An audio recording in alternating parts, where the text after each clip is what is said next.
of I know. doing something right. Very creative, unfortunately. Sure are. Well, last night we told you about the hundreds of sexual harassment complaints submitted by New York State employees over a recent 2-year period. And tonight we hear from one of those people who claims the state failed to protect her rights in more ways than one. Our Emily Lampa has this Chew on Your Side original report. Some water right now, okay? Would you like some snacks?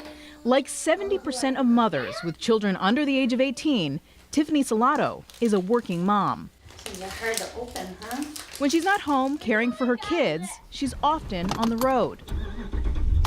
Because the road is her job. She's a traffic signal technician for the New York State Department of Transportation. And that's what I enjoy doing. Which is why she says working in a male-dominated field is not an issue. I started working construction when I was 18 years old, and I was a high-voltage electrician out of the lineman's local. That was heavy construction, and those guys were rough. But she tells Two on Your Side the day she interviewed for her current job at the state DOT about 4 years ago, she knew this was different. My supervisor asked me if I planned on having any other children because that would affect his decision on hiring me. This was an interview we did with Tiffany back in December when she joined the Me Too movement, speaking out about her former supervisor. He would not call me by my name. He would call me her, she, the woman. He would call me anything but Tiffany. After that story aired, the Department of Transportation issued a statement saying they took immediate and appropriate disciplinary action against the employee in question, who is no longer in state service. But Tiffany filed complaints not just against her former supervisor, but the DOT and state of New York as well. In the documentation, she outlined instances where she feels they violated laws meant to protect working mothers. It's completely unacceptable. We sat down with Tiffany again to get an update on her case. As of January, it's been a full year since she and her lawyer first filed this formal complaint with the Division of Human Rights. But they are still waiting for this case to move forward.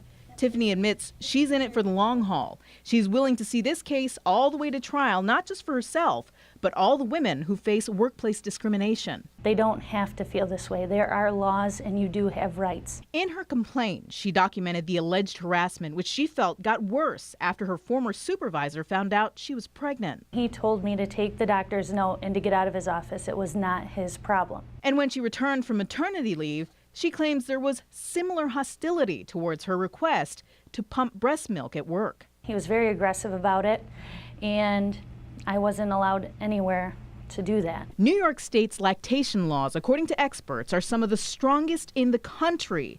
Some of the key requirements: employers must provide a clean, private place to pump, and that space can absolutely not be a restroom or a toilet stall. Despite this, Tiffany showed us pictures of various restrooms she claims she had to use because the DOT, a state agency, allegedly did not provide what the law requires. I knew that I needed to document. I knew I needed to provide pictures. I needed to provide documentation of where and when I had to pump. And I needed to make sure that I just had a paper trail. The DOT Traffic Signal Department is on Evans Street in Hamburg, which the complaint states does not have a restroom for female employees and did not have a private place to pump. Tiffany claims she had to jump in a car, drive down the street to another DOT shop to use their women's facilities. If she was out on the road by herself, she'd pump in a work truck.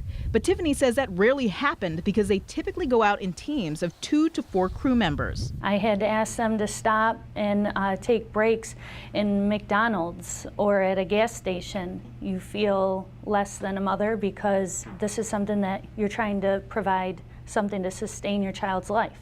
And you have to do that in a dirty bathroom. State law also mandates break time so that mothers can express milk every 3 hours during her work shift. Tiffany claims that didn't happen either. My son was born in December. I returned to work in February, and being out in the freezing cold and having my chest so full and expressing milk on its own, and to work 8 hours through the day with a wet shirt, and then the smell and everything else. It was just horrifying. In her complaint, she said she only managed to do this for 6 weeks, and she had to stop nursing her son after 4 months. Did you ever have to explain this to your supervisors, what you were going through? His direct response was so disheartening and so uncomfortable that, I never had gone back to him again. But then going to his supervisor and having it just be brushed off and ignored just put me in a very bad place to have to handle it on my own. We reached out to the state DOT requesting an interview, but they turned us down. They did, however, send us this statement just today.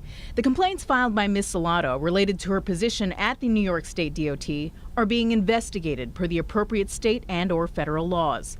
Meanwhile, Tiffany still works for the DOT, not willing to part with a job she feels she worked hard for. I'm not going to take it. No, I did nothing wrong. Do you think about that every time you're driving into work in the morning? Every morning.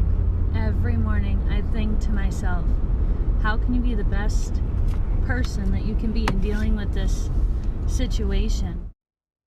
Now, we reported yesterday on the bigger picture with state government regarding sexual harassment allegations, and our reporting found that the State Department of Transportation has had 21 complaints over the past few years that are being handled internally. Now, Mary Alice, we spoke to an attorney, of course, who said that, obviously agencies that have long been dominated by an all-male workforce, like the DOT, tended to have those more complaints. And in her case, too, many important lessons, but one of them, keeping a record and documenting your experiences. Very important. Yeah, interesting report. We'll look forward to your follow-up. Thank you, Emily. Thank you.